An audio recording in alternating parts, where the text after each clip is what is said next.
الحمد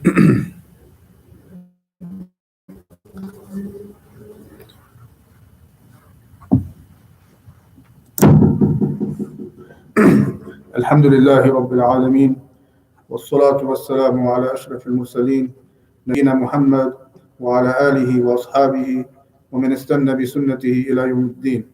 اللهم علمنا ما ينفعنا وانفعنا اللهم بما علمتنا وزدنا اللهم علما وعملا إنك ولي ذلك والقادر عليه. أما بعد، فهذا هو درسنا في مراجعة كتاب الطهارة من بلوغ المرام للحافظ ابن حجر رحمه الله وغفر الله لنا وله. ووقفنا عند الحديث السابع عشر والثامن عشر والتاسع عشر فيما يتعلق بجلود الميتة أي إهاب الميتة إذا دبغ. So here we're continuing, inshallah, the review of the class in Bulugh al-Maram from Hafid ibn Hajar rahimahullah, and we are in the book of Tahara, of purification. And we left off at the hadith, or the three hadith regarding the purification or the tanning of the hide. Because the hide of the animal is of different types. The animal, when it's slaughtered Islamically, then everything in that animal becomes tahir, including the hide. There's no processing, there's no tanning required. That's when what? It is a slaughtered animal Islamically. Of those animals which we can eat, of course, the sheep, the goat, the lamb, the cow, the camel. These ahadith are regarding the tanning is applied for the animal which we find dead, or the animal which we're not allowed to eat. In that process, there's to be able to use that skin, we have to tan it, we have to process it. Processing it meaning removing the smell and the wetness, the blood, basically the blood which is, it remains, so it must be removed, it must be purified. So we were talking about this the last time, and just to mention the hadith again, the most comprehensive, the Prophet sallallahu alaihi wasallam قال في حديث ابن عباس رضي الله عنهما إذا دبغ الإهاب فقد طهر وعند الأربعة أيما إهاب دبغ فقد طهر. The hadith wording is any skin, hide which has been purified and tanned, then it is pure. So we understand from this is a general wording or a general ruling, because the wording is general, meaning whether it be from those animals which we're allowed to eat or originally, like we mentioned, the sheep, the goat, etc., or it's an animal which we're not allowed to eat, like predatory animals, okay, or like even snake. We're not allowed to eat snakes, but if the skin has been purified, the domesticated donkey, the donkey which has been domesticated, we're not allowed to eat that animal. So, but if we find it, or slaughtered, or you could say find it as a dead meat, of an animal that has been purified, then we can skin. Now, there's other animals that, and this is a difference of opinion amongst the scholars. What about pig meat, or not meat, but the hide of the pig, or even the dog? Okay, we know that the flesh is haram to eat. And you cannot slaughter these animals. Does it fall under the general ruling, which is that any hide which has been cleansed or purified, then has been tanned, then it is pure? It would fall under the general ruling, according to some scholars. like Shaykh Al-Albani rahimahullah and others. But Shaykh Ibn Uthaymeen, he says no, this is only for those animals which were originally allowed to eat if we slaughtered them. Then we find them dead. But if you go back to the general wording, أيما إهاب دبغ فقد طهر, any without restriction.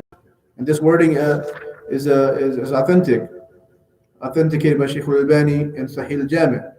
So if you take the general wording, then even, for example, and this makes it easy for the Muslim, that because he may find in the stores animals which he doesn't know the origin of them, or they may be, like you said, snake skin. It may be originally from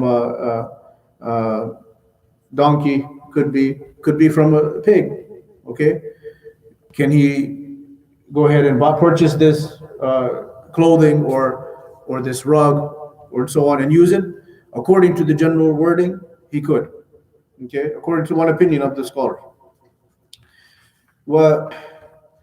ولكن يخرج من هذا العموم إيهاب يعني مما لا يؤكل لحمه، لكن يخصه حديث ويخرجه من جواز الاستعمال لبس جلود السباع والركوب. هذا يخرج السباع أو إيهاب السباع من عموم الجواز. So as far as now, there's a specific kind of skin though, which is the skin of like lions, tigers, predatory animals, wolves. What about those? Are they also in the general permission if they've been, tanned and processed? No, because there's a hadith specifically regarding these predatory animals. Prophet ﷺ forbade to wear the skin of the predatory animals, lions, tigers, such, or to ride on them, or to basically use them as rugs and so on, to use these things as a decoration, or to wear them, or to ride on them. The scholars explain, like Imam al-Nawawi rahimahullah, أن سبب التحريم أي تحريم افتراشها ولبسها هو الخيلاء والسرف. Why is it these like leopard skins and lion skins, why are these not allowed to use even if they've been tanned? The scholars explain, because it's an imitation of the tyrants and those people who are very arrogant and proud and show off with these very fancy types of clothing or rugs. So Muslim is supposed to be humble, and he should not be imitating the people who waste and are extravagant in their lifestyle. This is to explain the reason why these are not allowed, even if they've been tanned. Okay, so that's the explanation of this matter, which we started last time. So as we said, the difference of opinion remains about the pig and the dog or such things that we're not allowed to eat.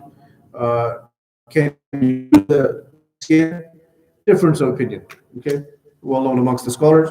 But apparently from the general wording, أيما إهاب دبغ فقد طهر, the general wording, which is any skin which we find from that has not been slaughtered, an animal which has not been slaughtered, then it is tanning makes it pure.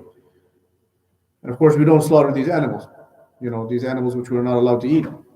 Even if you slaughter them, it doesn't matter. It won't make it pure.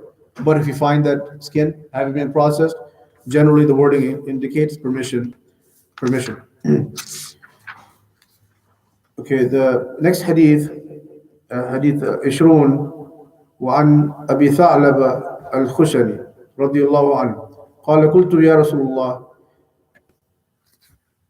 Or before that, I'll take the next hadith which is related to this. وعن إمران ابن حسين رضي الله عنه أن النبي صلى الله عليه وسلم وأصحابه توضأوا من مزادة امرأة مشركة متفق عليه من حديث طويل. The hadith number 20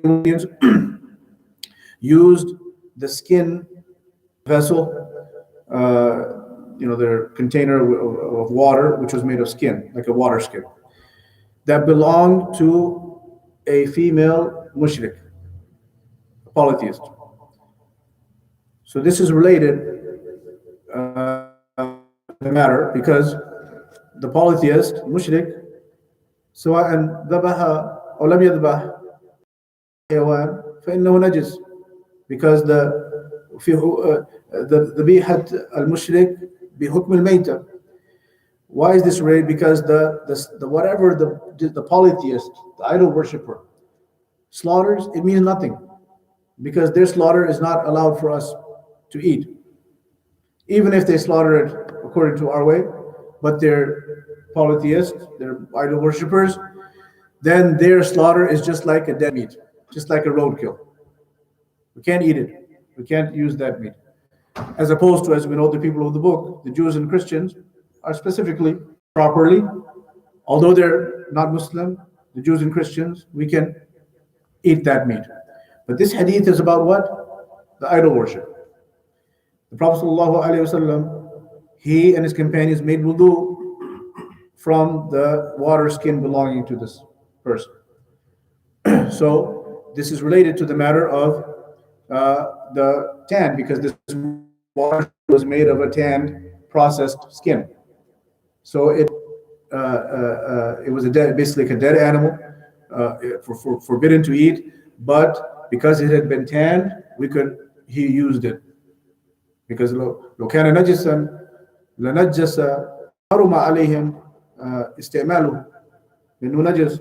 Because if it was the fact that the tanning would not purify this water skin, then any water put in it would become impure, because it would touch the impurity and mix with it, so it would become impure. It would be forbidden for us to drink that water. But the fact that he sallallahu alaihi wasallam and the companions drank that water indicates that it has been purified. Okay, so that's related. Going back to hadith number 20, عن أبي ثعلبة الخشني رضي الله عنه قلت يا رسول الله إنا بأرض قوم أهل كتاب أفنأكل من آل قال لا تأكلوا فيها إلا ألا تجدوا غيرها فاغسلوها وكلوا منها أو كلوا فيها متفق عليه.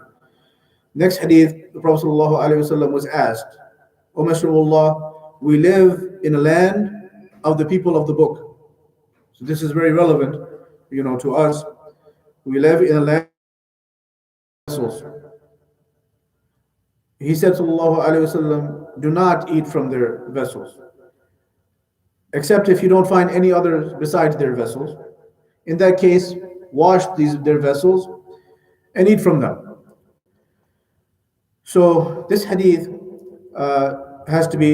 is explained by other hadith. This hadith, as scholars explain, is for a recommendation that the preferred matter is that the Muslim does not use the vessels of the disbelievers. Specifically, for what reason? Number one, because especially if that vessel has been used for cooking pork or for drinking alcohol, then those things are haram for us. So we cannot use that vessel unless it has been washed properly. And also we don't have any other vessels. We should avoid that at all costs, unless we have no other option. And secondly, the vessels have been washed properly, either by them or by us. Okay, and they're clean. So this is when we can use those. This is the first reason. The second reason, because the origin, al-aslu fi as-suhun al-tahara wal-hil, al-aslu fi al-ashya al-tahara. If it is not the origin in all vessels and all things, even belonging to the disbelievers, is they're pure. Okay, we cannot say they're impure, whether they be china or wood vessels or skin or other than that. If it's pure, it's pure. So why this hadith? So only time we say it's impure is when we know that they cook in it pork or they drink in it alcohol. In that case, it يخرج وينتقل من الطهارة الأصلية إلى النجاسة فيجب غسلها. Things for us or drink for haram things for us, then we have to wash. So what is the other reason the scholars explain is that a person should avoid being too close with the disbelievers, to be using their vessel, and especially if being close with them and taking their vessels and so on. This indicates a closeness which should not be. Okay, but there are certain cases when the Prophet ﷺ, he did drink from the vessels or eat from the vessels of the disbelievers. That's why we say it's not a prohibition. It's not a prohibition, rather it's something disliked or something to be avoided. But for example, the Prophet ﷺ, we just mentioned, كان هو وأصحابه يستعملون مزادة امرأة مشركة. The fact that they took from the water skin of a mushrik woman, a polytheist woman, and they used that vessel because why? They didn't have anything else. Okay, so this shows this not an absolute prohibition, but it's something to be avoided. That's the meaning of this hadith. For the sake of al-wala wal-bara, the believer should have, a disavowal and a lack of companionship for the disbelievers, and have his companionship and his friendship to the believers. But there's going to be certain conditions, like also النبي صلى الله عليه وسلم دعاه غلام يهودي على خبز الشعير وإهالة سنخة النبي صلى الله عليه وسلم من هذا الطعام. Also, the Prophet sallallahu alaihi wasallam, which indicates the permission. One time he was invited by a Jewish boy, and he gave him from his vessel in it a food, some bread and such. So, and he sallallahu alaihi wasallam, he ate from this vessel. This shows the permission. It's a permission. And other such hadith, for example, روي أن كانوا يغزون مع النبي صلى الله عليه وسلم فقال الراوي فنصيب من آنية المشركين أسقيتهم فنستمتع بها فلا يعيب ذلك علينا. The Prophet sallallahu alaihi wasallam, the Sahaba would, when they had battles, they would in their war treasures, in the booty, they would be vessels from the disbelievers, and the Prophet sallallahu alaihi wasallam would not prohibit of that matter.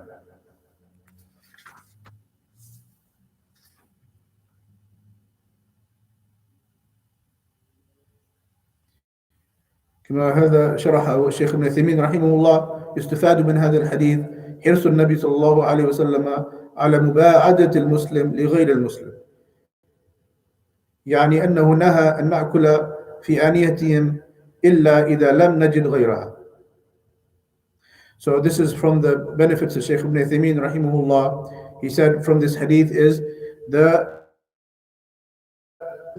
of the Prophet sallallahu alaihi wasallam for the believers to be far from the disbelievers. Okay, that's the main benefit we obtain from this hadith, to avoid that matter. But like I said, if there's a necessity, it's allowed.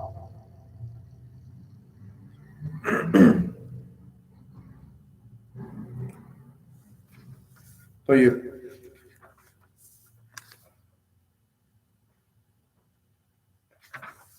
نأخذ الحديث التالي، الحديث الثاني والعشرون. The next hadith عن أنس بن مالك رضي الله عنه أن قدح النبي صلى الله عليه وسلم انكسر فاتخذ مكان الشعب سلسلة من فضة أخرجه البخاري.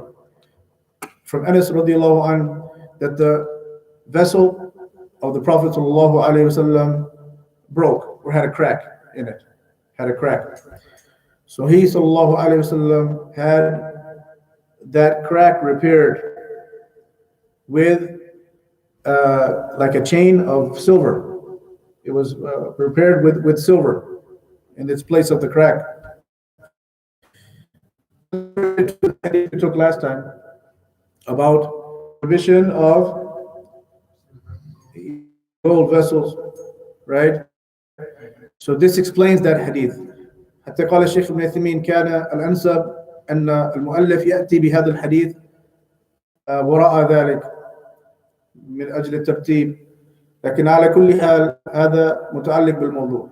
So that's why the Sheikh Ibn Uthaymeen said it would be proper, more proper in ordering if this hadith came directly after that. But this is, the ordering that the author. So the hadith we took that time, Prophet Sallallahu Alaihi Wasallam,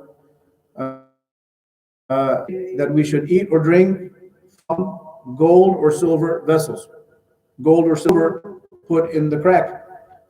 And he used because there's a need. That the things that when there's a need, that gives allowance of those things which are originally prohibited. Okay, and this is a need. What's the need? عدم إضاعة المال والمحافظة على المال, because this is preserving the property. Do not waste as believers. If we can salvage some and make it usable again, we'll do that without wastage. And solution for that crack, that if they didn't have at that time, they used the silver, and so it's allowed in this case. ويتعلق بهذا الحديث حديث خارج الكتاب، وهو ما جاء عند أبي داود وأحمد من حديث أبي سعيد الخدري رضي الله عنه قال نهى رسول الله صلى الله عليه وسلم عن الشرب من ثلمة القحه الألباني رحمه الله. There's another hadith related to this matter. We're talking here about a vessel that has a crack in it, which there's not actually in this book, but it's another other collections like Abu Dawud, that the Prophet ﷺ forbade to drink from the crack in a vessel, the crack of a vessel. In this case, obviously, this hadith we took, it's in the book, is a crack that's been repaired. So now it's been repaired, there's no problem. But we want to discuss briefly, what about a crack if there's a vessel, which is a common occurrence, that you may have a cup or a plate that has a crack that has not been repaired. What is the ruling? The hadith is Prophet ﷺ forbade to drink from the crack. Okay? So to understand this hadith, the scholars explain, like Shaykh Al-Albani rahimahullah, أن الحكم على تفسير. There's a, and the difference of opinion returns to, and this is important to understand, the matter of the, you could say, al-illa. What is the reason for the prohibition to drink from the crack? هل الإلا معقولة المعنى أم هي تعبدية?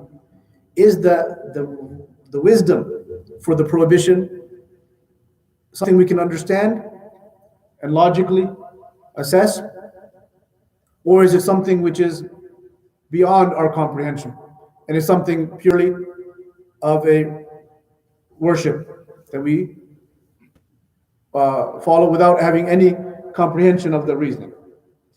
It depends now.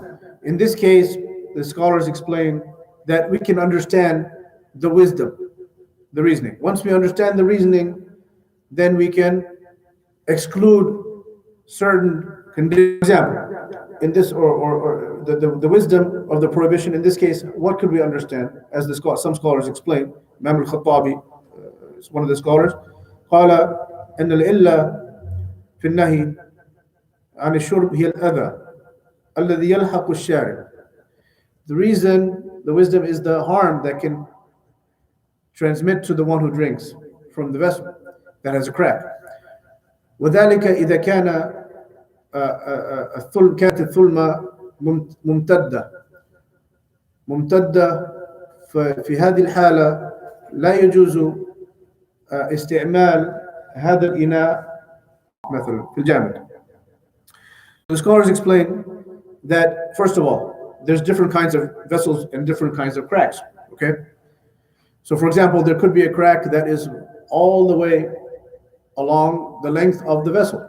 Okay, in this case, you cannot avoid the crack. Okay, you cannot avoid the crack. So in this case, for sure, you cannot use it to drink. You cannot drink from this vessel because any fluid or liquid will get in contact, and it will be polluted by whatever is in this crack that cannot be cleaned. You see, the problem with the crack, the wisdom can be understood. First of all, is that تجتمع في هذه الشقة جراثيم ووسائخ, that there could be collect in this crack some filth ما لا ينظف, that we cannot get to. We cannot get a sponge into the crack to clean it. Okay, so therefore you cannot use this for something which is a liquid. But some scholars say you can still use it for something which is something solid, okay, which you could use. That some scholars say.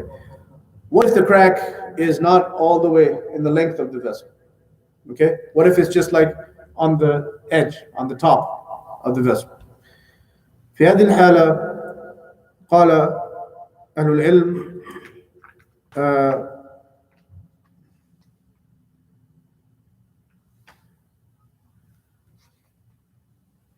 أن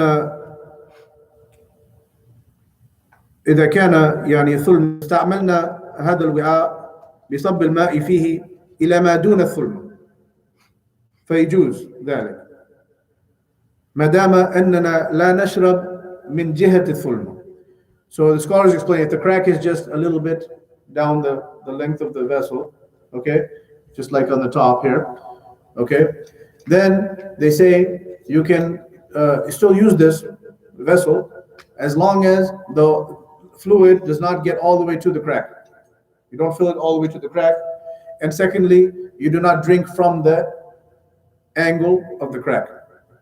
Because in that case, either the water will have mixed with the whatever filth is remaining in the crack, okay, if it's at that length and all the way up to the crack, which will pollute the water. And if the water is below and you drink from the crack, same problem. You will have polluted the water with the crack. So if what you drink from the other side, you can still salvage that vessel. Okay. Also, another problem from drinking from a crack, and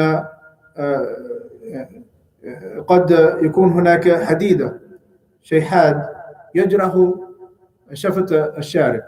Perhaps there could be something sharp. Okay. That's why the hadith we literally said the Prophet ﷺ forbade to drink from the crack. If you drink right from the crack, perhaps there's something sharp remaining, something that will cut you if you drink from there. That's another wisdom.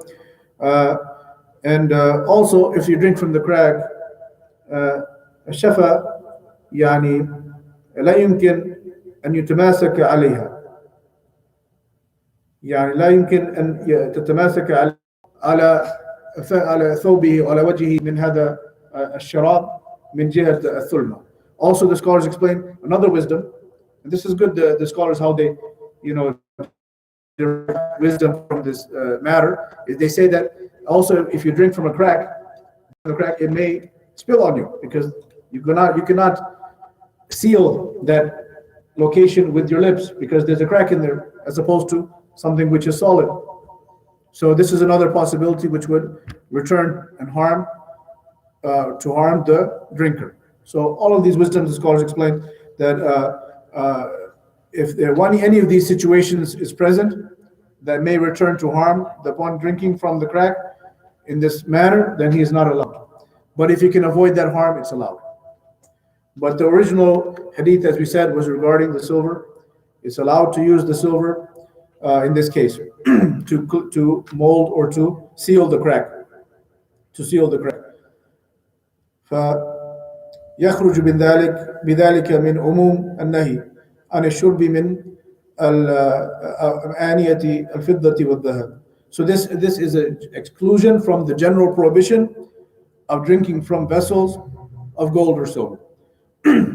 لكن يبقى السؤال: هل يقاس الذهب على الفضة في هذه المسألة؟ The question remains: can you say gold can be like make analogy or mend the crack with gold and use it? الشيخ ابن تيمية رحمه الله يقول لا، لأن الأصل في الأمر المنع والحرمة، أي منع استعمال الذهب والفضة إلا ما خصه الدليل. هنا الدليل يخص ماذا؟ الفضة. So the scholar to use vessels of gold or silver. The only exception that has been mentioned in the hadith is the silver, that he sallallahu alaihi wasallam had it mended with the silver. So you cannot expand upon that. لماذا؟ لأن الذهب أعلى من الفضة عند جميع الناس، ولا يمكن أن يلحق الأعلى بالأدنى. The scholars explain because the gold is a higher precious commodity than the silver, and the principle in the scholars you cannot connect the higher with the lower. Okay, you cannot make that analogy, but you can make the opposite. If we had a hadith, for example, Prophet ﷺ had used the gold, then we can make analogy of the lower upon the higher. We could say silver, we can make analogy that silver is allowed just as gold. And some the scholars explain, but you cannot do the opposite. So we cannot say gold is allowed because silver is allowed to mend the vessel. This we cannot extrapolate from the ruling, and this is where inshallah we will stop. وبهذا انتهينا من قل إن شاء الله في درس القادم في باب إزالة النجاسة وبيانها. We finished that chapter now, and we're going to go time into the chapter of how to remove the impurities. And inshallah we'll summarize these chapters in the coming classes. But if there's any questions about this matter which we talked today about the matter of the tanning of the skin, the hide, which ones are allowed to use. We talked about the matter of the silver, mending of the vessel, and also about not disliked or it's preferred not to use the vessels of the disbelievers, for the sake of not being too close with them. But this is not a prohibition, but a preference. You can use the skin of the snake, right? Yes, you can. The Sheikh said you can use the skin of the snake, according to some scholars. Okay, there's difference of opinion, but based upon the general wording of the hadith, this is a principle. The scholars say when the wording is general, we cannot restrict it. The general wording was أيما إهاب دبغ فقد ظهر. Any hide which has been tanned and cleaned, dried, and so on, then it is pure. So that would include the snake skin in the general wording. And this is a for example, many subjects when the wording comes general. If we have another hadith that excludes or restricts that generality, can be restricted. Inshallah, we'll come to that.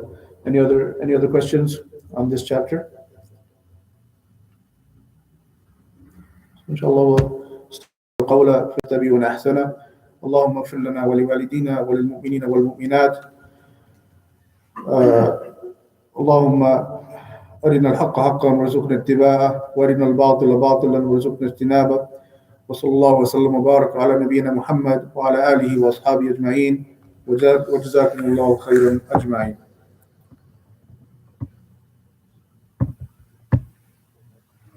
Like that.